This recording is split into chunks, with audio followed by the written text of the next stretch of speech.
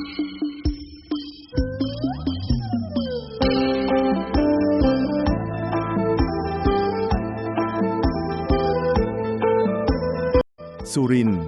แดนช้างและรากเหง้าแห่งผู้คนแผ่นดินแห่งช้างใหญ่สุรินทร์ถูกขนานนามว่าดินแดนช้างใหญ่แต่ความสำคัญของสุรินทร์ไม่ได้อยู่แค่ช้างหากยังเป็นแหล่งรวมรากเหง้าของชาติพันธุ์วัฒนธรรมและประวัติศาสตร์ที่ยาวนานหลายพันปี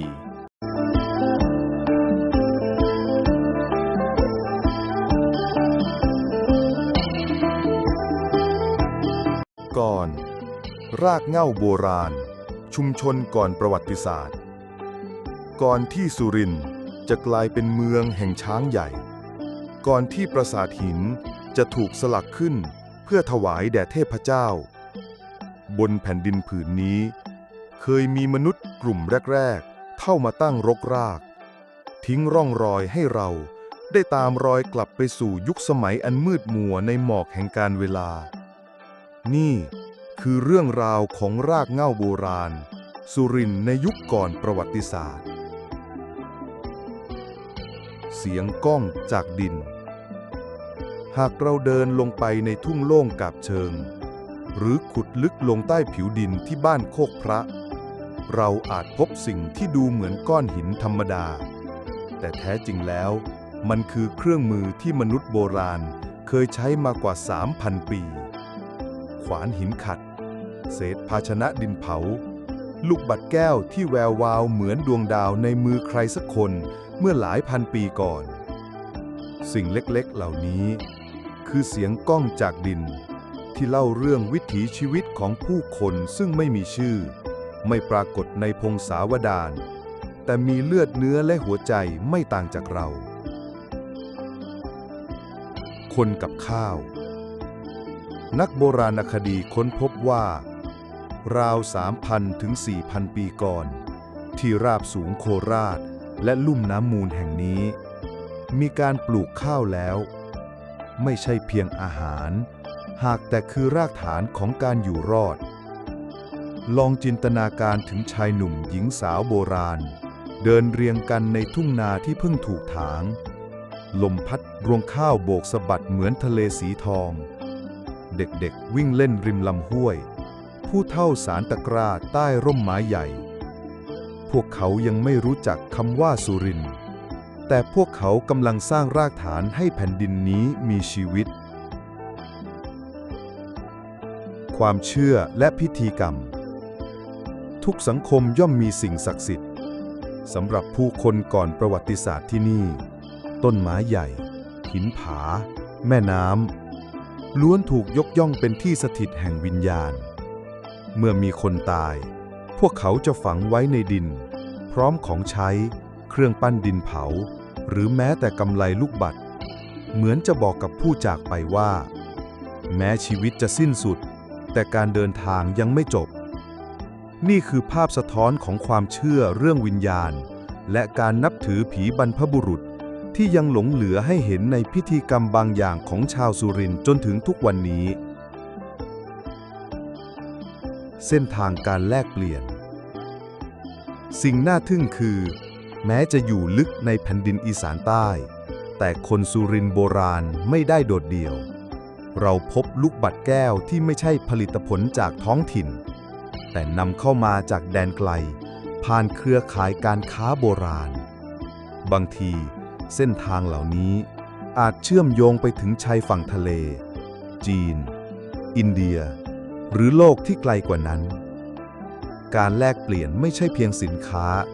แต่คือการแลกเปลี่ยนความคิดความเชื่อและศิลปะนี่เองที่วางรากฐานให้สุรินทร์ในอนาคตเปิดกว้างต่ออารยธรรมใหม่ๆเสมอมาภาพชีวิตที่ยังมีลมหายใจบางครั้งการมองเศษภาชนะที่แตกหักเศษกระดูกที่กร่อนเก่าอาจทำให้เราคิดว่าเรื่องราวเหล่านี้ไกลตัวเหลือเกินแต่หากมองลึกลงไปเราอาจพบความใกล้ชิดที่ไม่เคยหายไปเสียงเด็กหัวเราะในหมู่บ้านปัจจุบัน ไม่ต่างจากเสียงเด็กโบราณที่วิ่งเล่นริมลำห้วยความผูกพันระหว่างคนกับข้าวคนกับดินยังดำรงอยู่และพิธีกรรมเคารพบรรพบุรุษที่เราทำทุกวันนี้ก็อาจสืบเชื้อสายตรงมาจากพวกเขาคำถามจากอดีตผู้คนก่อนประวัติศาสตร์ของสุรินทร์ไม่ได้ทิ้งพระราชวังหรือจารึกแต่ทิ้งคำถามเงียบๆให้เราว่าคุณคือใครคุณมาจากไหนและคุณจะรักษาแผ่นดินนี้ต่อไปอย่างไรนี่คือรากเหง้าที่แท้จริงรากเหง้าที่ไม่ใช่แค่เรื่องเล่าในพิพิธภัณฑ์หากเป็นกระจกเมียวที่สะท้อนตัวตนของพวกเราทุกคน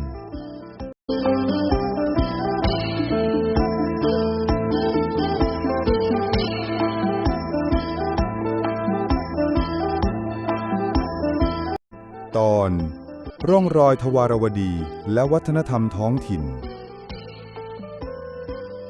หลังจากชุมชนโบราณแห่งสุรินทร์เรียนรู้การเพาะปลูกสร้างครอบครัวและเคารพดินฟ้าการเวลาได้พัดพาอารยธรรมใหม่ๆเข้ามาสัมผัสกับผืนแผ่นดินแห่งนี้นี่คือช่วงเวลาที่ทวารวดีได้ฝากร่องรอยลึกลับไว้กับสุรินทร์และหล่อหลอมเป็นวัฒนธรรมท้องถิ่นที่ยังสะท้อนถึงทุกวันนี้เส้นทางแห่งการเชื่อมโยงทวารวดีมิใช่อาณาจักรที่สร้างกำแพงสูงใหญ่หากแต่เป็นเครือข่ายเมืองและชุมชนที่กระจายตัวอยู่ทั่วลุ่มเจ้าพระยาและแผ่รัศมีเข้ามาถึงที่ราบสูงอีสานใต้สุรินทร์ในเวลานั้นเป็นดินแดนชายขอบแต่กลับเชื่อมโยงกับโลกกว้างผ่านเส้นทางการค้าและการแลกเปลี่ยนความคิดนักโบราณคดีค้นพบลูกบัตรเครื่องปั้นและเหรียญโลหะที่บ่งชี้ว่าผู้คนที่นี่มิได้อยู่ลำพังแต่เคยเป็นส่วนหนึ่งของขอบข่ายทวารวดีอันกว้างใหญ่ศรัทธาที่แผ่วผ่านสายลมทวารวดีนำมาสู่สุรินทร์มิใช่เพียงวัตถุแต่คือความศรัทธาพระพุทธศาสนาลัทธิเถรวาทเริ่มแผ่ขยายเข้ามาร่วมกับความเชื่อพื้นเมืองเรื่องผีและวิญญาณเราจึงเห็นร่องรอยพระพุทธรูปหินทรายแบบทวารวดีพระพักตร์อิ่มเอิบดวงตาเรียวรีแฝงด้วยความสงบลึกซึ้งแม้จะถูกกร่อนด้วยการเวลาแต่ยังเปล่งประกายความศรัทธาที่ไม่เคยดับชีวิตประจำวันของผู้คนลองนึกภาพหมู่บ้านโบราณในสุรินทร์เมื่อ1,000 กว่าปีก่อนบ้านไม้เล็กๆตั้งเรียงรายริมลำห้วยผู้ชายทำนาผู้หญิงปั้นหม้อเด็กๆวิ่งเล่นไปพร้อมเสียงสุนัขเห่าและทุกครอบครัวร่วมแรงกันทำพิธีบูชาผีบรรพบุรุษในคืนเดือนเพ็ญนี่คือชีวิตประจำวันที่ไม่ได้แตกต่างจากเรามากนักแต่เพียงสอดแทรกด้วยสัญลักษณ์ของทวารวดีทั้งลวดลายหม้อดินลูกบัตรสีสันสดใสและพระพุทธรูปหินที่ตั้งอยู่ใต้ต้นไม้ใหญ่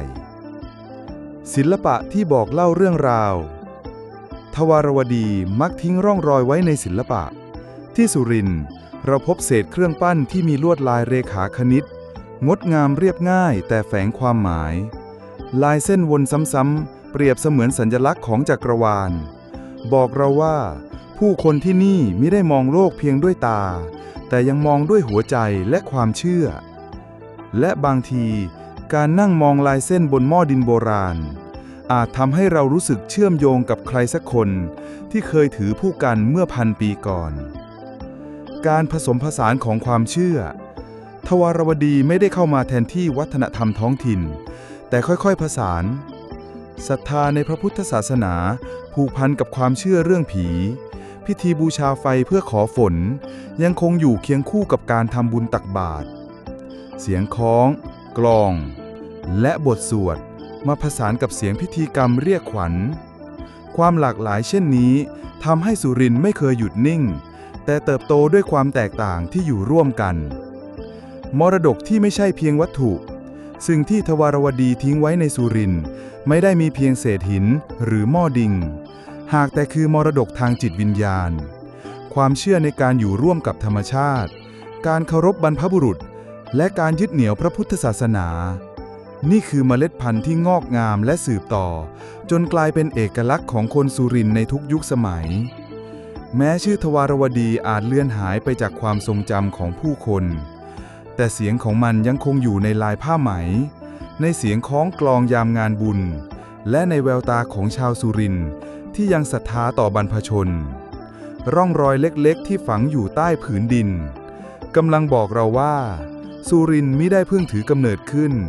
แต่มีหัวใจที่เต้นมานับพันปีแล้ว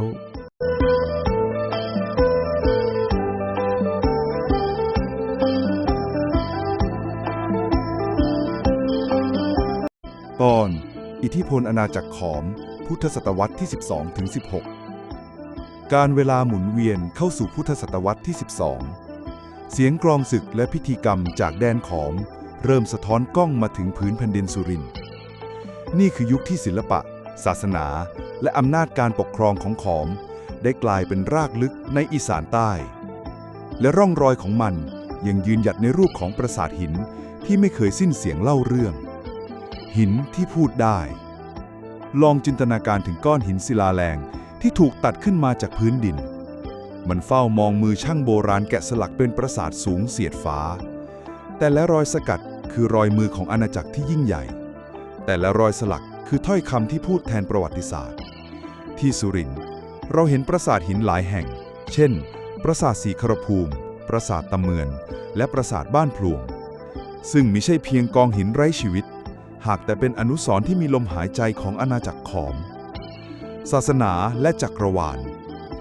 อาณาจักรขอมไม่ได้สร้างเพียงสถาปัตยกรรมแต่ได้สร้างจักรวาลในรูปของปราสาทแกนกลางคือเขาพระสุเมรุศูนย์กลางแห่งจักรวาลตามคติพราหมณ์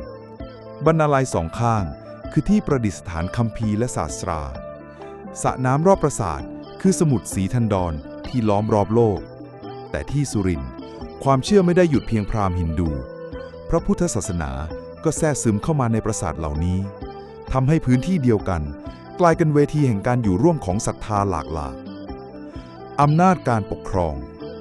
ปราสาทหินไม่ใช่แค่ศาสนสถานหากแต่เป็นสัญลักษณ์ของอำนาจสุรินทร์อยู่ในเส้นทางเชื่อมต่อเขมรโบราณกับที่ราบสูงอีสานการสร้างปราสาทแต่ละครั้งจึงเป็นการประกาศเขตแดนและอำนาจของกษัตริย์ขอม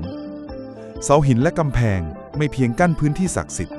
แต่กั้นอำนาจทางการเมืองที่ชัดเจนชีวิตผู้คน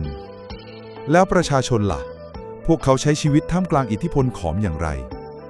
หลักฐานทางโบราณคดีเผยให้เห็นว่าชาวบ้านในสุรินทร์เรียนรู้การทำเกษตรกรรมขั้นสูงการขุดสระน้ำสร้างระบบชลประทานและการจัดการพื้นที่นาอย่างเป็นระบบ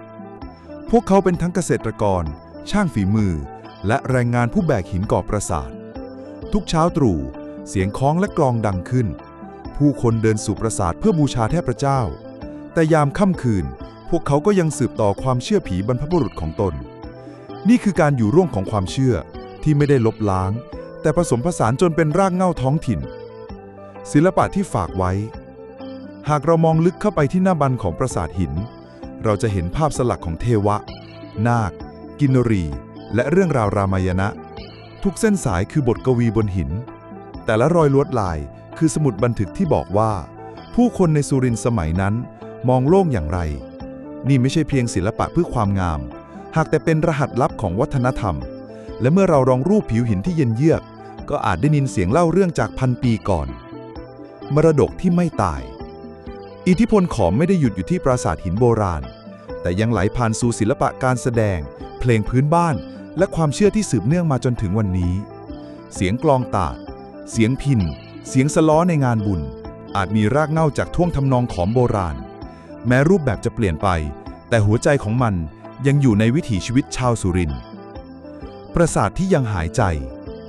วันนี้ปราสาทหินในสุรินทร์อาจไม่ได้ใช้เป็นที่บูชาเทพเจ้าอีกต่อไปแต่มันยังยืนอยู่ท่ามกลางทุ่งนาหมู่บ้านและถนนสมัยใหม่หินแต่ละก้อนยังหายใจบอกเราว่าที่นี่คือดินแดนที่เคยอยู่ใต้เงาอาณาจักรขอมและทุกเสียงก้องจากอดีตยังคงสืบทอดเป็นอัตลักษณ์ของคนสุรินทร์ในปัจจุบัน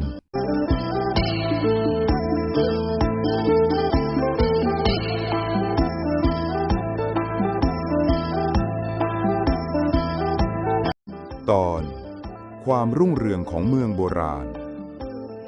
เมืองโบราณไม่ได้เป็นเพียงกองอิฐหรือกำแพงหินที่ถูกลืมเลือน แต่ครั้งหนึ่ง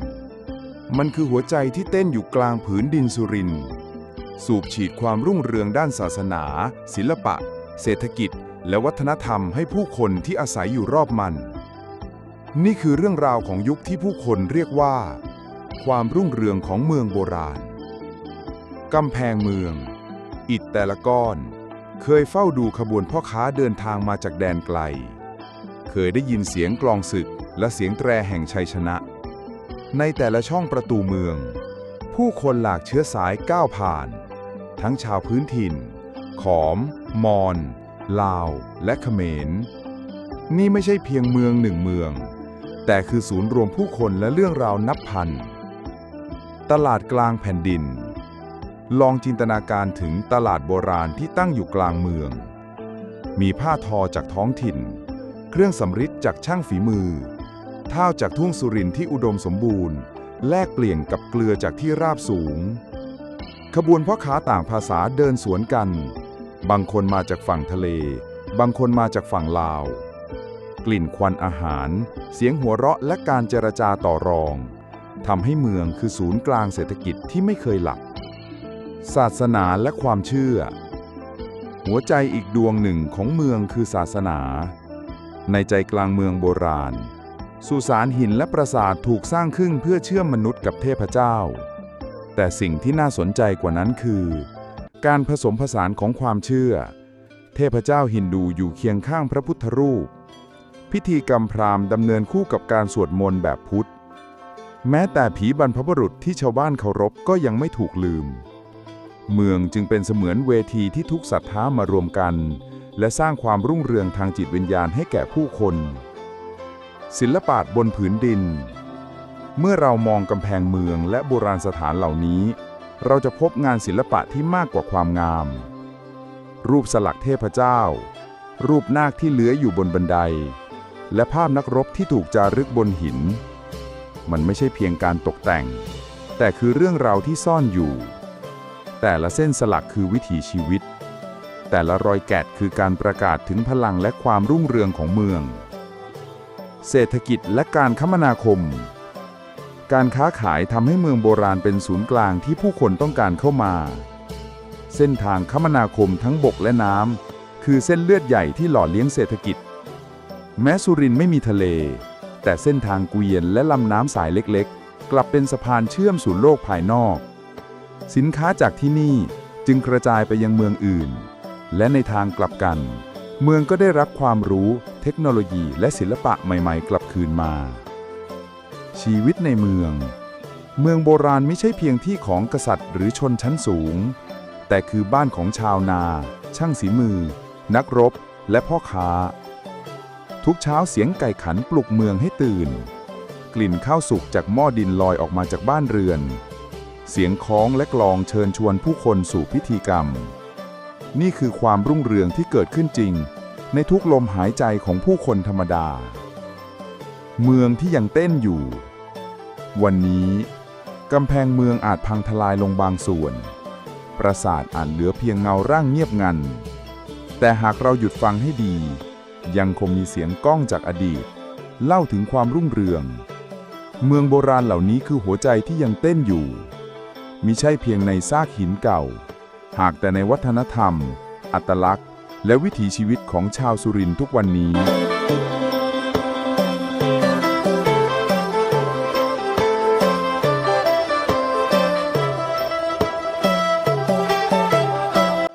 ตอนการล่มสลายของอาณาจักรขอมไม่มีอาณาจักรใดในโลกที่ยืนยงตลอดกาลความรุ่งเรืองยิ่งใหญ่ของอาณาจักรขอมที่เคยส่องประกายดุจดวงอาทิตย์กลางผืนเอเชียตะวันออกเฉียงใต้กลับต้องเผชิญวันอันมืดมิดนี่คือเรื่องราวของการล่มสลายที่ยังสะท้อนก้องอยู่ในผืนดินสุรินทร์แรงกดดันจากภายในปราสาทหินที่ตระหง่านเคยเป็นสัญลักษณ์ของพลังแต่เบื้องหลังความงดงามนั้นอาณาจักรขอมกลับเผชิญปัญหาที่สั่นคลอนระบบชลประทานอันยิ่งใหญ่เริ่มเสื่อมโทรม ผลผลิตทางการเกษตรไม่เพียงพอต่อผู้คนที่เพิ่มขึ้นศูนย์กลางการปกครองกว้างใหญ่เกินกว่าจะควบคุมได้ราวกับหัวใจของอาณาจักรเต้นแรงเกินไปจนเริ่มอ่อนล้าการท้าทายจากภายนอกเมื่อภายในอ่อนแอศัตรูจากภายนอกก็เริ่มแทรกซึมกองกำลังจากอาณาจักรเพื่อนบ้านคืบคลานเข้ามาทั้งไทยลาวและชาวพื้นเมืองลุกขึ้นท้าทายอำนาจเส้นทางการค้าและคาราวานที่เคยมั่งคั่งกลับถูกช่วงชิงปราสาทที่เคยเป็นศูนย์รวมศรัทธากลับกลายเป็นเป้าของสงครามศรัทธาที่สั่นคลอนอีกหนึ่งแรงสั่นสะเทือนคือการเปลี่ยนแปลงทางศาสนาความเชื่อจากศาสนาฮินดูและศาสนาพุทธต่างแย่งชิงพื้นที่ในใจผู้คนแต่แทนที่จะรวมเป็นพลังเดียวมันกลับก่อให้เกิดความแตกแยกในหมู่ชนชั้นปกครองเมื่อหัวใจของผู้คนไม่มั่นคงอาณาจักรทั้งมวลก็ไร้หลักยึดปราสาทที่เงียบงันจากเสียงกลองศึกและเสียงสวดมนต์อันก้องกังวานเหลือเพียงความเงียบงันในซากหินปราสาทศรีขรภูมิปราสาทตาเมืองและบ้านพลวงที่เคยเป็นสัญลักษณ์อำนาจกลับกลายเป็นอนุสาวรีย์แห่งความทรุดโทรมหินแต่ละก้อนเหมือนกำลังเล่าถึงรุ่งอรุณที่สว่างไสวและค่ำคืนที่มืดมิดกำลังกลืนกินการเปลี่ยนทานแต่การล่มสลายมิใช่เพียงจุดจบเพราะจากซากปราสาทได้ก่อกำเนิดวัฒนธรรมใหม่ชุมชนท้องถิ่นเริ่มมีพื้นที่หายใจความเชื่อดั้งเดิมผสานกับพุทธศาสนาแบบใหม่เส้นทางอำนาจเปลี่ยนจากการรวมศูนย์ไปสู่การกระจายให้เมืองน้อยใหญ่ถือกำเนิดอาณาจักรขอมอาจล่มสลายแต่ชีวิตของผู้คนยังคงดำเนินต่อไปทุกก้อนหินทุกซากปราสาทคือเครื่องเตือนใจความรุ่งเรืองไม่เคยถาวรการเปลี่ยนแปลงเท่านั้นที่ยั่งยืนการล่มสลายของอาณาจักรขอมจึงมิใช่เพียงเรื่องเล่าของอดีตแต่มันคือรากฐานที่ทำให้ผืนดินสุรินทร์และอีสานใต้ก้าวสู่ยุคใหม่ด้วยวิถีชีวิตวัฒนธรรมและอัตลักษณ์ที่ยังคงสืบต่อมาถึงปัจจุบัน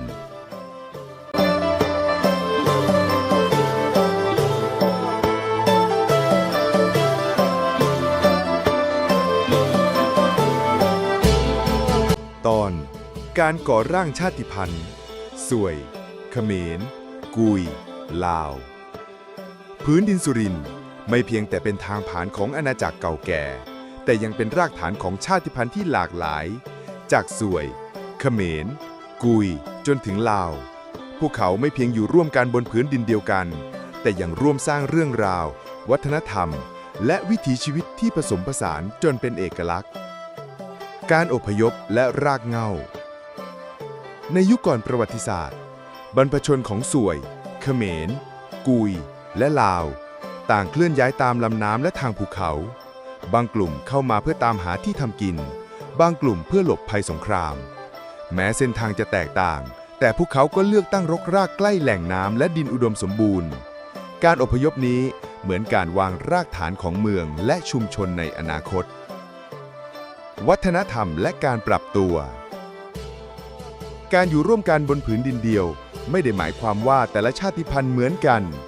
สวยมีวิถีชีวิตเกษตรกรรมแบบดั้งเดิมปลูกข้าวในทุ่งน้ำหลากเขมรนำศิลปะและความเชื่อจากปราสาทโบราณมาส่งต่อกุยเชี่ยวชาญการใช้ป่าและล่าสัตว์ป่าอย่างรู้คุณค่าลาวนำเทคนิคการทอผ้าและพิธีกรรมประเพณีมาเติมเต็มชุมชนแต่สิ่งที่น่าทึ่งคือพวกเขาเรียนรู้ซึ่งกันและกันแลกเปลี่ยนความรู้และทรัพยากรสร้างระบบสังคมที่สมดุลและยั่งยืนภาษาและศิลปะภาษาและศิลปะคือบันทึกชีวิตของคนแต่ละชาติพันธุ์สวยใช้ภาษาและเพลงพื้นบ้านบอกเล่าชีวิตเกษตรกรเขมรใช้สัญลักษณ์และรูปสลักหินถ่ายทอดเรื่องราวศาสนาและความเชื่อกุยยังคงรักษาศิลปะการแกะไม้และเครื่องมือเครื่องใช้แบบดั้งเดิม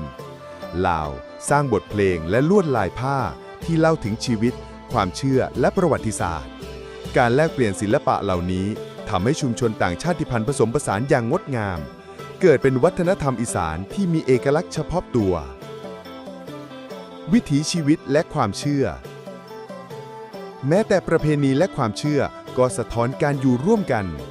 ชาวสวยยังคงประกอบพิธีเกี่ยวกับพื้นนาและน้ำ เขมรจัดงานบุญตามปฏิทินศักดิ์สิทธิ์ กุยทำพิธีบูชาป่าและต้นไม้ใหญ่